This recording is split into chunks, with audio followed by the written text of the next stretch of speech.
Hello, and welcome to the very first episode of Variety Viso. Yes, Variety Viso, a podcast here on SoundCloud, where we talk about video games, movies, and television, reviews, news, and other things surrounding those medias. I'm your host, Joe Viso. I will be joined by my two lovely co-hosts, Matthew Lundeen. How do you do? I'm doing well. I'm feeling great. I'm so ready for this, our first attempt at a Predator review. Chris Duffy, how do you do? I'm doing just fine. I can't wait for the first try. This is going to be great. A little backstory, since they're kind of hinting at it. We were recording this, and then the system that we were recording on just crashed in the middle of it. So this is our second attempt, and let's hope to God it stays this time. Yes. But we're going to get right into it. The Predator, which was written and directed by Shane Black. It came out this year. Actually, last week. I don't know why I said this year. It came out last week. I mean, you're right. It's within the year. That's true, too. It's, like I said, written and directed by Shane Black. It stars Boyd Holbrook, who was in Logan. It stars Trevante Rhodes, who was in Moonlight. Jacob Tremblay, you probably know him from Wonder or Room with Brie Larson. Keegan-Michael Key, famously probably known for Key and Peele. Yeah. Olivia Munn, Sterling K. Brown, Thomas Jane, Alfie Allen from Game of Thrones as Theon, Augusto Agrella, which I think this is one of his few breakout roles. I mean, this cast is stacked. Yes. Yeah, And it's this a good cast. is stacked. Good cast. Let's just do a general synopsis real quick. Matt, would you like to take it away? Yeah, let me just see if I can do this a little bit better than last time. All right, so our boy Quinn McKenna, the main character played by Holbrook.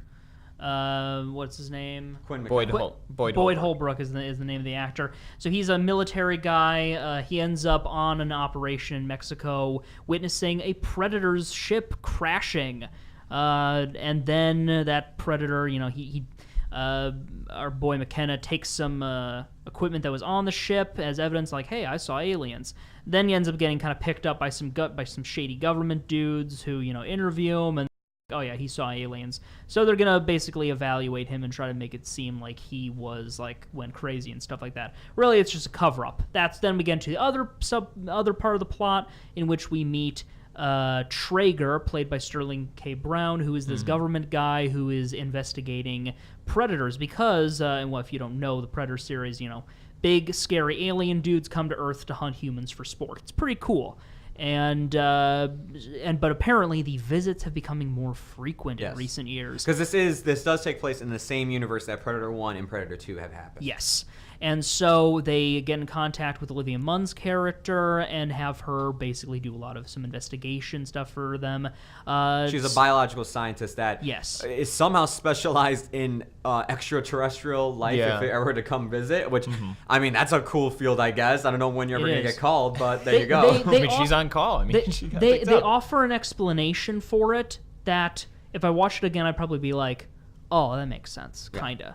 It makes just enough sense for me to be like, cool, let's move on. Because then stuff on, that Predator, he escapes, but there's also another Predator. There are two Predators in this film, and so Boyd Holbrook, through some happenstance, ends up kind of crossing paths with the Predator again. Him and a bunch of other people who were kind of being detained with him, who are this ragtag group of people who have been they're all veterans with issues of their own. With issues of their own, PTSD or they just kind of crazy. Friendly fire type stuff. People who've committed crimes. Yeah. In the military. That need to be evaluated by a psychologist. Exactly. Mm-hmm. And so this ragtag group ends up kind of meeting up with Olivia Munn's character, and then they go off to face off against these two variants of the Predator, as well as this shady out-government group that's doing all sorts of shady stuff. And I posted to Facebook after we saw the film, because we were kind of, wanted to make sure that we kept all of our discussion fresh for this recording. And I said that there have been a lot of good movies this year. And I'm not going to say that this is going to step to Infinity War or Deadpool 2 or even Mission Impossible Fallout. But this was some of the most fun I've had consistently throughout an entire film all year. That was a fun movie. And I've talked a lot about it, so I guess I'll let you guys kind of lead the discussion on this. All right. Okay, yeah. I mean, one thing I want to start off with something positive, of course. One thing I really like about this movie is the cast. I think the cast does a great job here. That's like the strongest. They're the anchor of this movie, in my perspective. You can't go wrong with the cast like this, especially with comedic relief provided by Keegan-Michael Key. I mean, yes, this cast is like definitely the strongest. Everybody plays their roles really good. Yes. Like even in like Boyd Holbrook, who is just the straight man, tough guy. Like he's fine as that. Trevante Rhodes as Nebraska Williams.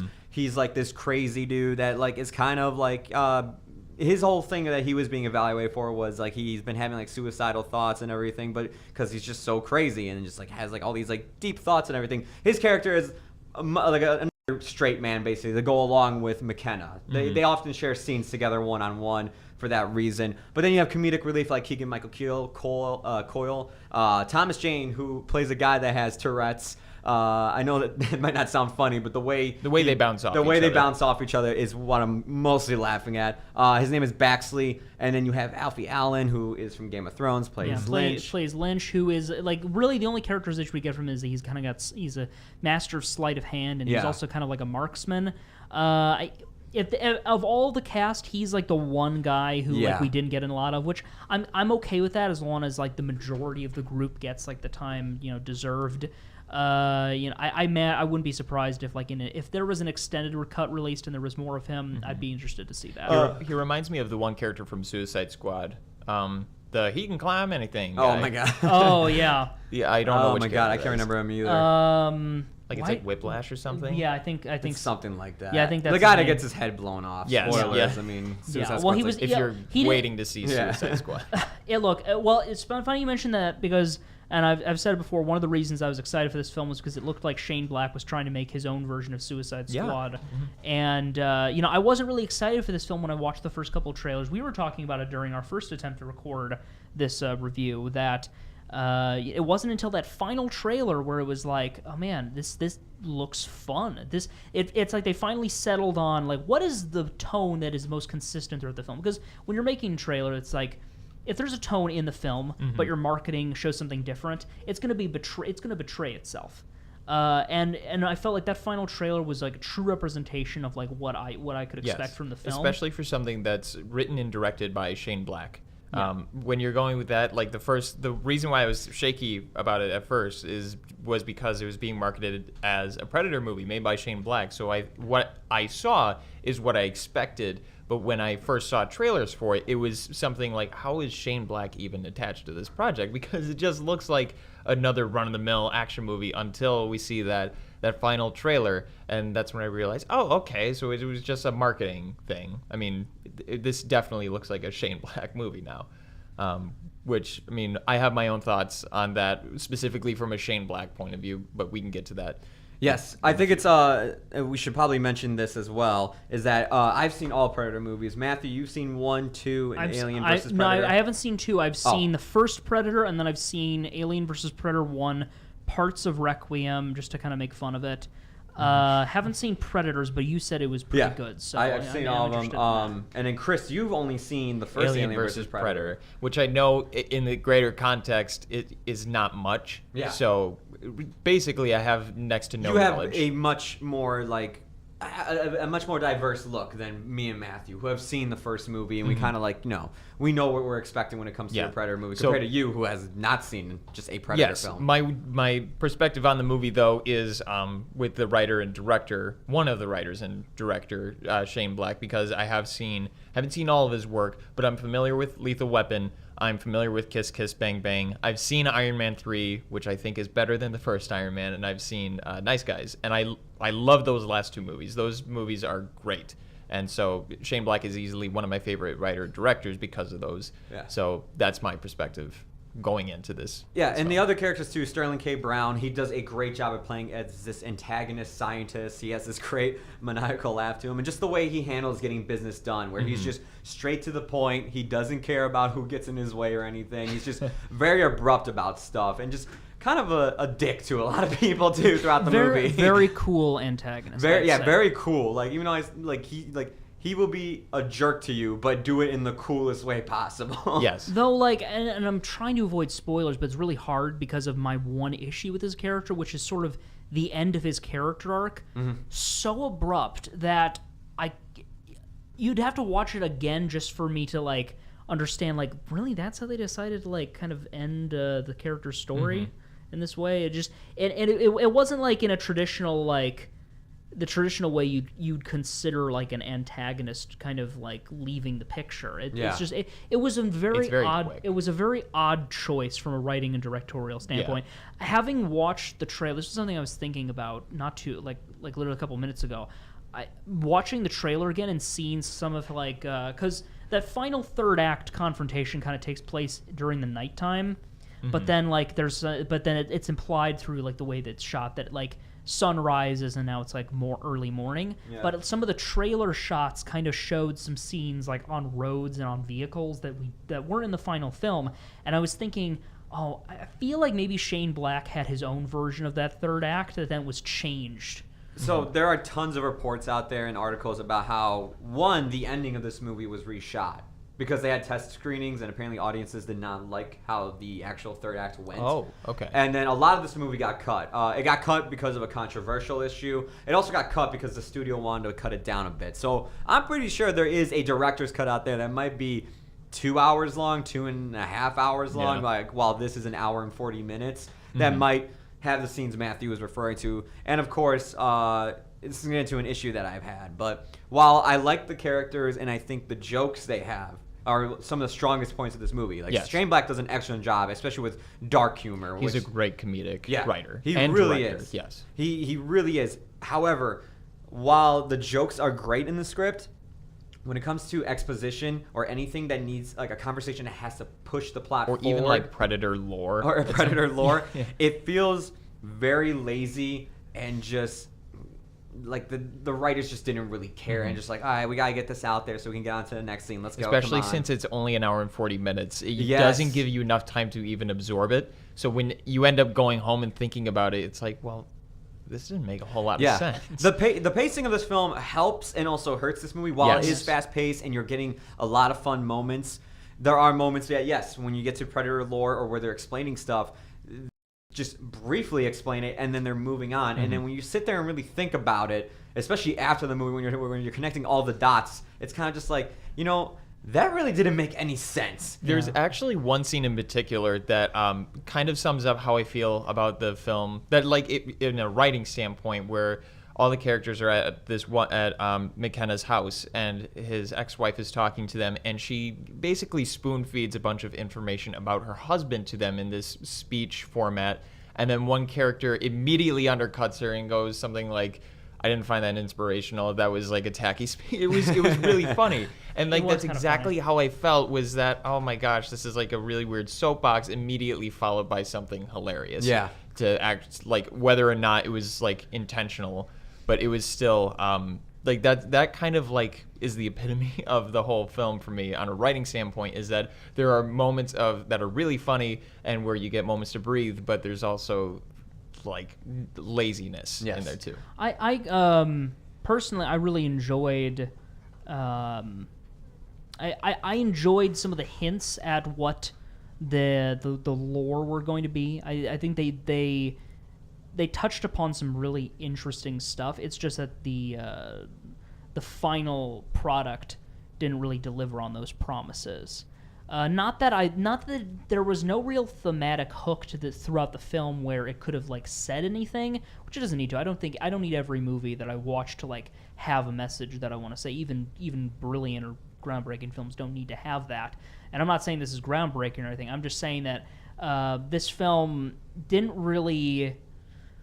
It is a film propelled by the likability and the magneticism of the characters, and believe me, these are some really cool characters that like are really fun to watch. Like I'm a person who like has, I want to get into kind of writing my own stories, and seeing this type of humor with this type of cast, it was really inspiring to me. Yeah. Because it's just so fun, and the pacing. Yeah, I feel like I'd be worried though, like I want to see a director's cut of this movie. Like if they release a director's cut on Blu-ray, I'm definitely gonna get that director's cut. But I'd be worried about it potentially ruining, because it does have tight pacing, and despite a couple things, despite a couple edits that don't make a lot of sense, really just one in my mind. Aside from that, it feels like a film that is designed to highlight the best parts of what works. Yeah, no, I agree with you a lot on those characters, because although that's a testament to Shane Black's writing, I think. Although they're not terribly complex characters, which did irk me a bit. I mean, they're not terribly deep. At the same time, I mean, they are exaggerated, atypical archetypes, I guess you would say. So there's not they aren't stereotyped characters per se, and on top of that, they have really great banter. So I feel like that does make up for otherwise not a lot of targeted personality per se. Right. Which, I mean, in a Shane Black movie, dialogue is some of the strongest stuff you get. Exactly. And you have the great cast to work along with it. Yes, you and really that definitely do. Helps. You really like a lot of these characters. I think there wasn't a character I was I don't care about them. I don't care if they die or not. Literally every character, I'm kind of I really hope they make it out in the end. Mm-hmm. Even Olivia Munn's character, Casey Brackett, this is probably the biggest role I've ever seen her in a movie, and she did fine. She stood her ground very well against really some people that have been in, and even Oscar worthy films. Trevante Rhodes was in Moonlight, and Jacob Tremblay was in Room. And you have all these other people like Sterling K. Brown who have been doing excellent job in Hollywood. She did a fantastic job, I have to say. Yeah, and I was saying it before. Her, I really liked that they didn't just kind of portray her as the girl of the group, as the girl of the group. She was her banter. She was bantering along. She was one of the squad for, I'd say, after meeting with them, she was one of the boys, and it was awesome seeing them kind of work she together. She definitely is though the geek or nerd of the group, because there's a scene where she's I need a sample of this stuff, and one of the guys is just we gotta get going. No, I need a sample. Please and then he literally up. takes a piece of blood from that's on a person's shirt and wipes it on her and goes, "There's your sample. Now take that. Let's go." And then she's just "Oh, thank you." Oh, thank you. Now I can study this. Yeah, she was great. Yeah, and I also really like too, because McKenna, while he has that wife character that we talked about earlier, it is his ex-wife. Yeah. At first, I thought they were gonna set up him and Casey's relationship to eventually by the end of this movie they're gonna fall in love with one another. I was really afraid that they were gonna go for something that cliche. No, I'm so glad there was no love relationship in this movie. I was thank God. It would have been the last I didn't even think about that, but yeah, that would have been something I probably had I considered that as a possibility, I probably would have been concerned about that too. But yeah, they didn't do that. It's hard for me to buy into you guys just met because of this whole alien attacking Earth. Especially for a Predator movie. Especially for a Predator movie, yeah, that's true. It would have just been feeling way out of place. And I'm yes, yeah.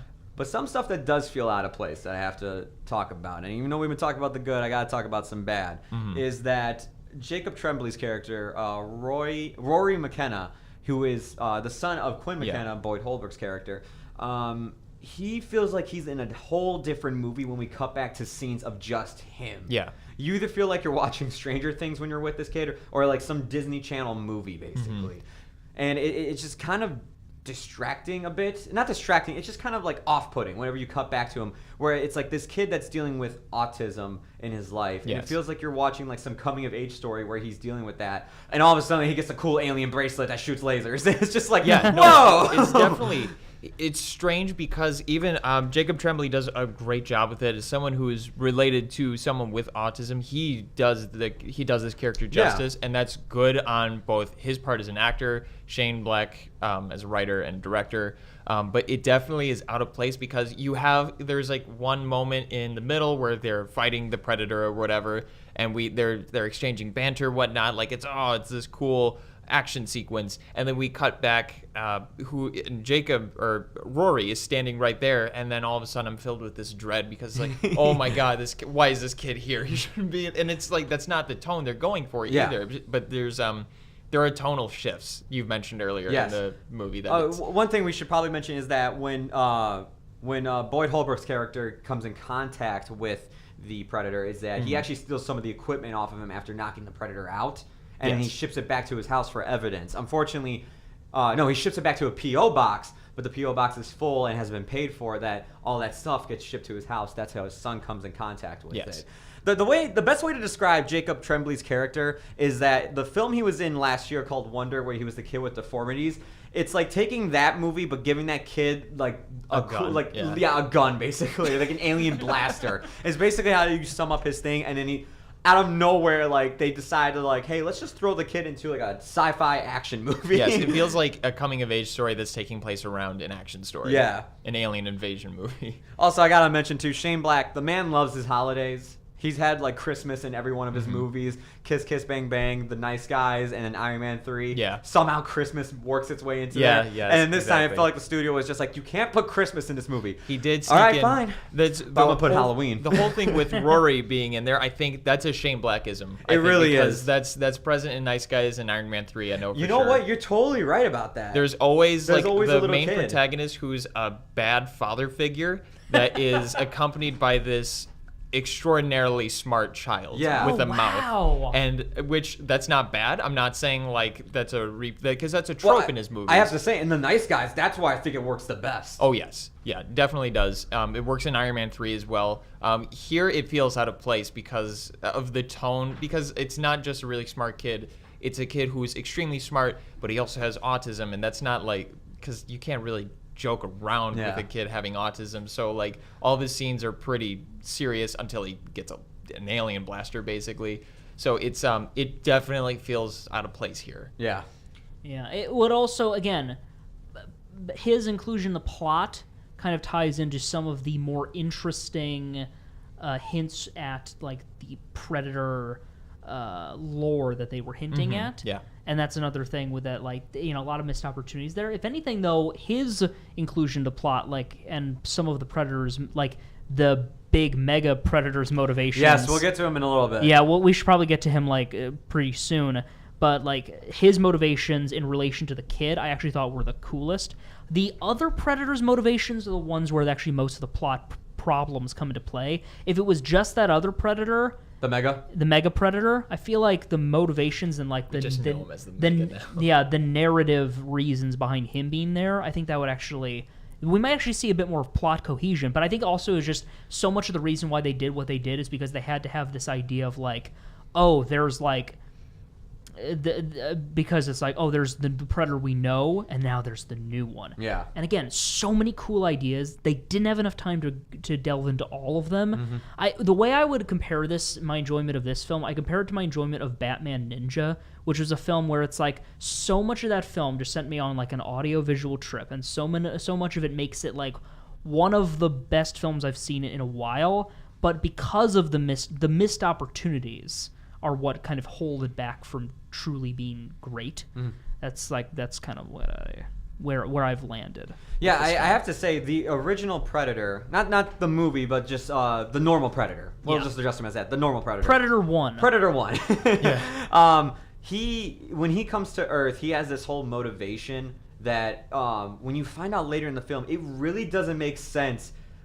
His motivation does not make sense with the actions that he does throughout the film. It's just like, even given on. You can kind of excuse it if you analyze some of the dramatic irony of it all, and we can talk about that after we recorded this, because I have kind of a theory about it, but other than that, I think that I'll say this though, I was so glad, at least with Predator 1, normal Predator, they kept the suit. They didn't CG him. It was all makeup and practical effects. I was like, yes, thank God they kept it because it looked great. I think it's the best the Predator has ever looked practically. Absolutely. It looked like even his little like tonsil mouthpieces. Like I'm actually really glad in this movie they were finally used because I've always been like, man, what would it be like if you got bit by a predator? Oh my God! Not good. The result is not good. It was gruesome. Which throughout this movie, I mean, there is just blood and guts all over the place. You mentioned that lab fight scene at the beginning. Yes, that is definitely like the best action sequence. It is. Especially with like an oddly terrifying moment where the Predator is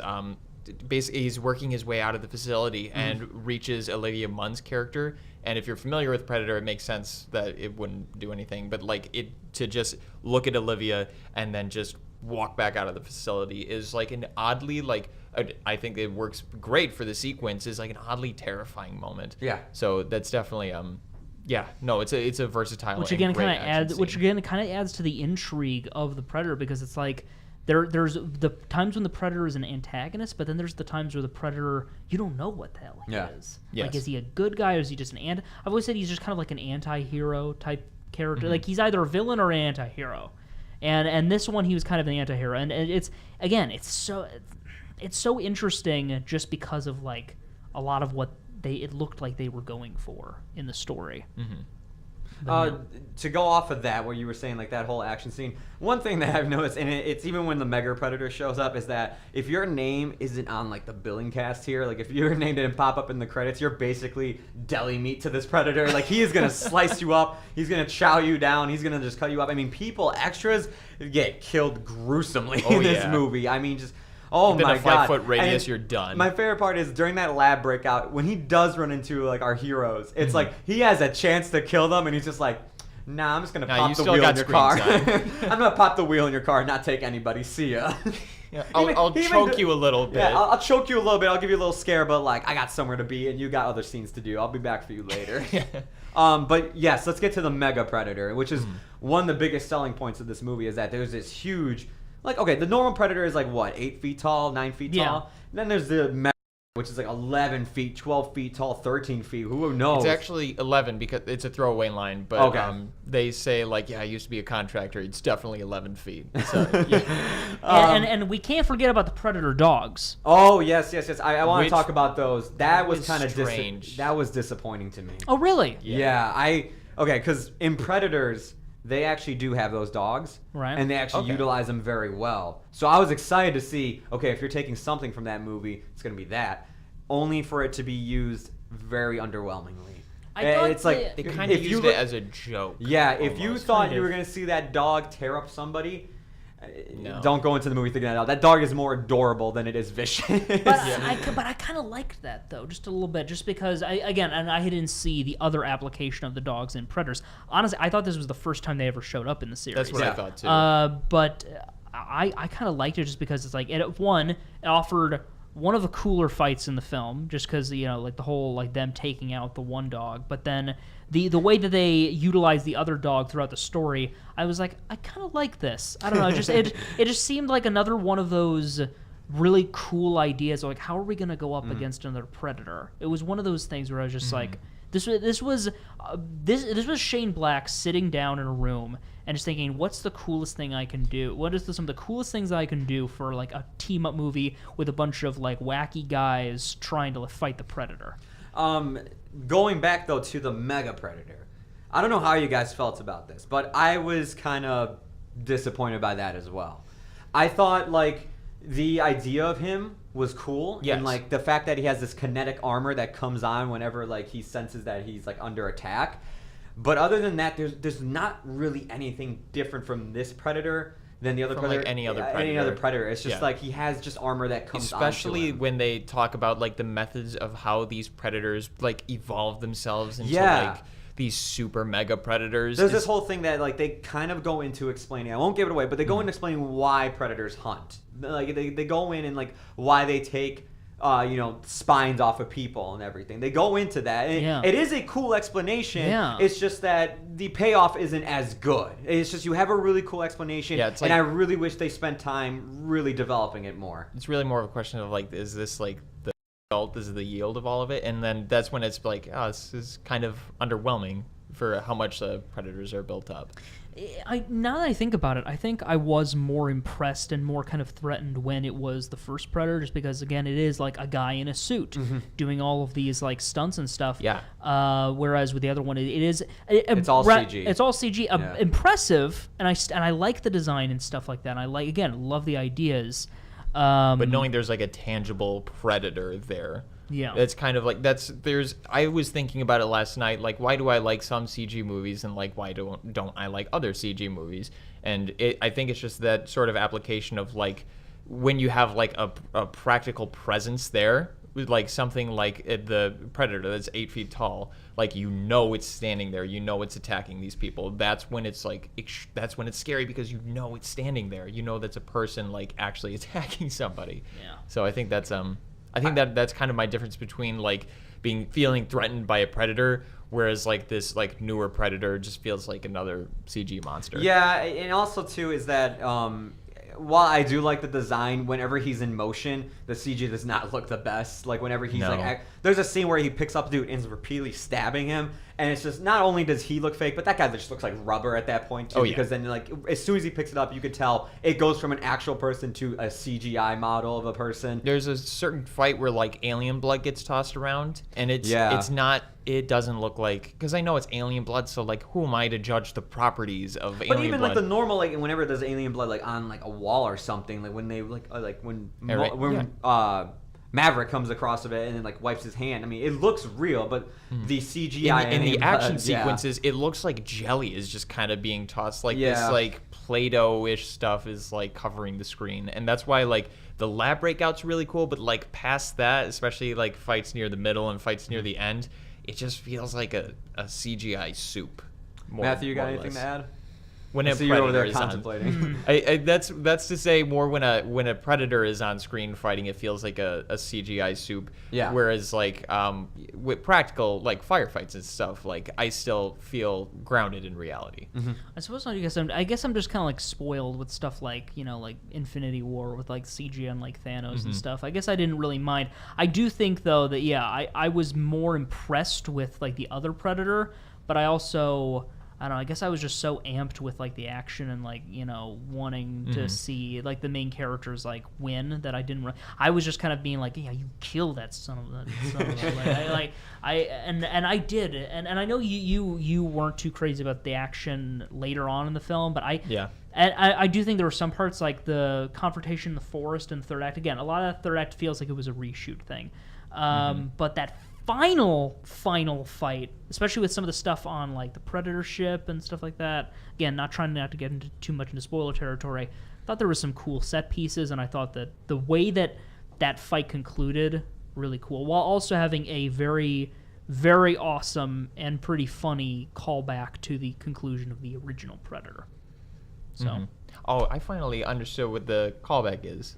Okay, no. Sorry, the first time you mentioned that, I'm like, I don't know what you're talking about, but now I do. And let me say, too, it's like, I don't have a problem whenever, like, a film wants to use, like, CGI. That's the thing. Let me make that clear. Yeah. Like, Thanos, I thought, worked because we got to know Thanos. You developed him. That was my main thing. And you also had a performance there that's just, like, it really makes him feel like he's a threat, but two, like, he's an actual character. While this is just this big hulking creature, while you can develop him more by just giving him he's a threat to the characters, but like you still don't understand that character. You can make him a lot cooler too by making him more unique. The only thing unique about the dude is like I said, it's bigger. His armor just comes onto him whenever he wants, and also he's just a taller Predator. Yes, and that's the thing. I don't want to like just straight up objectively say that like if you use CGI in like a fight scene and like your whole fight scene is CG, then like it's a bad scene, because there are still like hundreds of people, like dozens, if not hundreds of people working on that scene that actually care about it. Infinity War has incredible fight scenes. Star Wars has incredible fight scenes, and both of those movies use CGI. And it's not the CG. It's definitely, I mean, there are definitely points in the film where the CG is like telling, and it's like, oh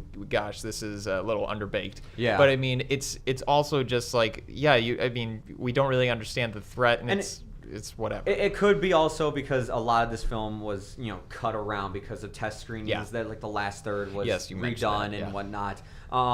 It could be the fact that they didn't have enough time, especially in the last act, to really flesh out the CGI for at least the Mega Predator. Matthew, you got anything to add? No, I mean I've said so much already. For me though, I'm kind of more with Chris on the third act. I did think it got a little disappointing. Here's the thing, like the whole movie, because of just like anticipating a great Shane Black movie, it was shaky all around, and that third act felt like just a nosedive for me. Like it totally felt detached from Shane Black entirely. Yeah, it felt like everything. The first 2/3 of this movie are fun. I had a great time the first like 2 acts. When you get to that third act, it does feel like what you're saying.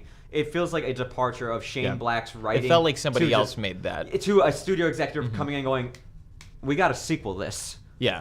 Yes. Like we need to like wrap this up, and then you need to put a sequel into this. That last scene, definitely. I think if I do have a complaint, it is that it did sort of feel like at the very end. The very, very end. The very, very end, yes. That was kind of like a sequel thing. That third act, kind of, there's a moment in which there's a break very suddenly, and then there's like a new basically the mega predator kind of how do I say this without spoiling it? Just like when the countdown started and it was basically this implied thing. It's like, oh man, that predator is gonna come for us soon. Mm-hmm.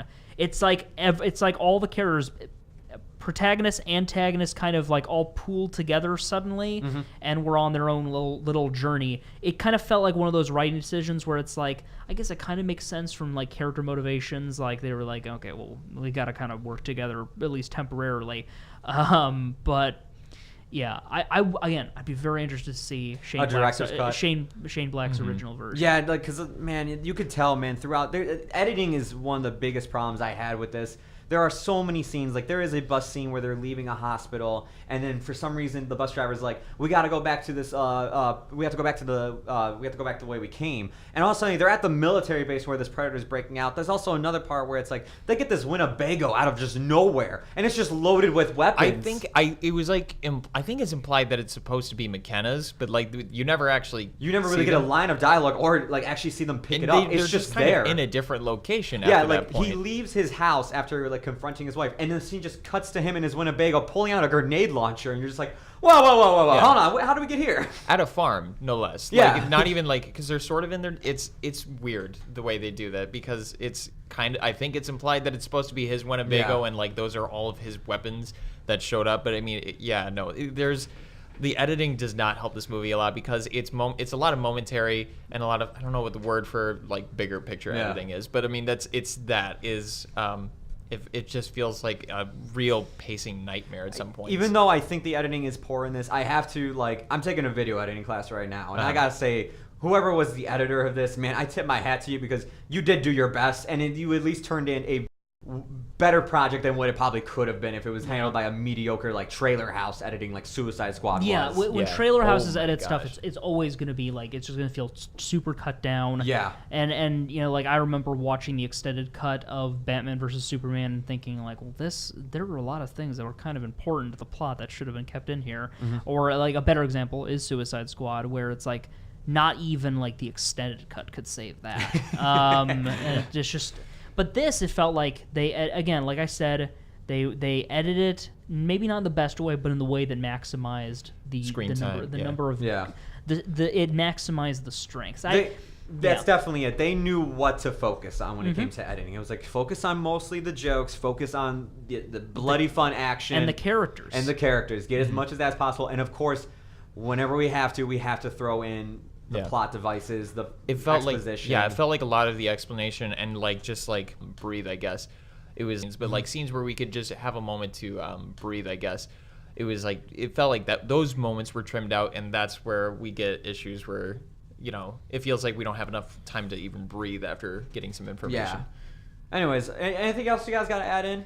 If I had my final thoughts, I would say that this film is a study in how to like, in how to propel a film that might be somewhat cluttered just by virtue of having really likable cast of characters. Focusing, for me, there are times when a story suffers, but I still find worth in the narrative just because of the character arcs, because, you know, characters in themselves are stories unto themselves.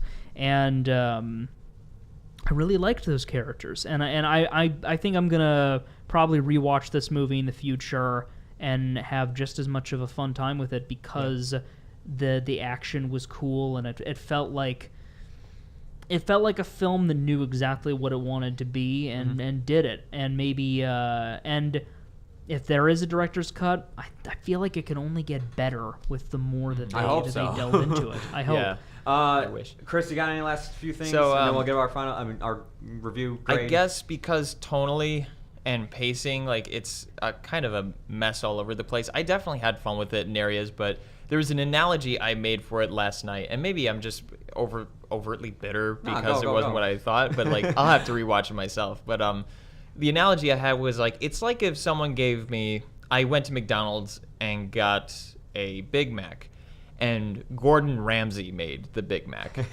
It's definitely, of all the food I could get at McDonald's, like that's a pretty good burger. Of all the burgers I've ever had From Chef Ramsay. of all the burgers in general that I've had, it's like a subpar burger of a Chef Ramsay burger.